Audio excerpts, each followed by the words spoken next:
ኢትዮጲስ በፊውቸር ኦፍ ትምህርት ቤት ተገኝታ ነበር። በዚያም አስደሳችና አይረሴ ጊዜያቶችን አሳልፋ ተመልሳለች። ዝርዝር ዘገባውን ባልደረባችን ቢጣና ቡቻቻ እንደሚከተለው ያቀርቡልናል። ጀቱ በራሪ ዛሬ እንግዲህ እንደተለመደው ኢትዮጲስ አንድ ትምህርት ቤት ወስዳን እዛ ነው የምንገኘው። እንግዲህ ዛሬ የምንገኘው ፊውቸር ሆፕስ ትምህርት ቤት ውስጥ ነው። ኢትዮጲስ ጓደኞቿን ለማግኘት መጣለች። እኔና ቡቻቻም እዚህ ተገኝተናል። ቆንጆ ዝግጅቶች አሉ።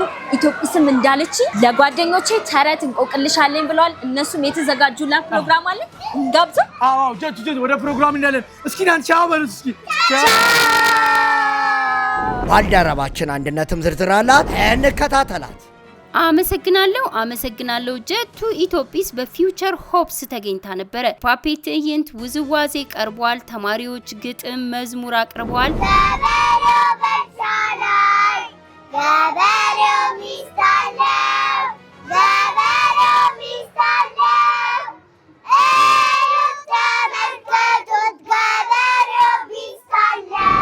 የፈጠራ ስራም ቀርቧል። ሚሶች የእንስሳት ድምጽ ማስመሰልን አቅርበዋል። ውድድሩ የሚሆነው እንግዲህ የአህያ ድምጽ ነው የሚያስመስሉት። 1 2 3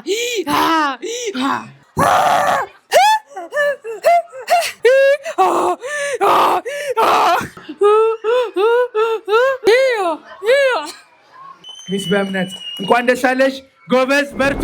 የተለያዩ ጨዋታዎችም ነበሩ።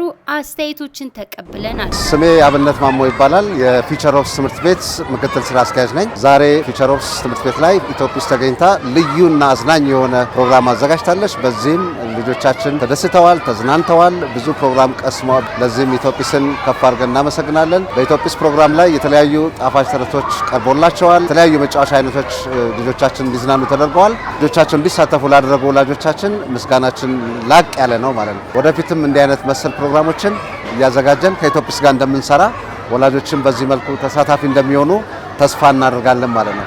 ወደፊት ፊውቸር ኦፕስ ዛሬ ላይ ያሉትን ተማሪዎች በስነ ምግባርም ሆነ አካዳሚክ እውቀታቸው የተሻሉ እንዲሆኑ ለሁሉም ከጎናችን በመሆን ለደገፉን ላበረታቱን ሁሉ ፊውቸር ኦፕስ ከፍ ያለ ምስጋና ያቀርብላቸዋል ማለት ነው። እናመሰግናለን።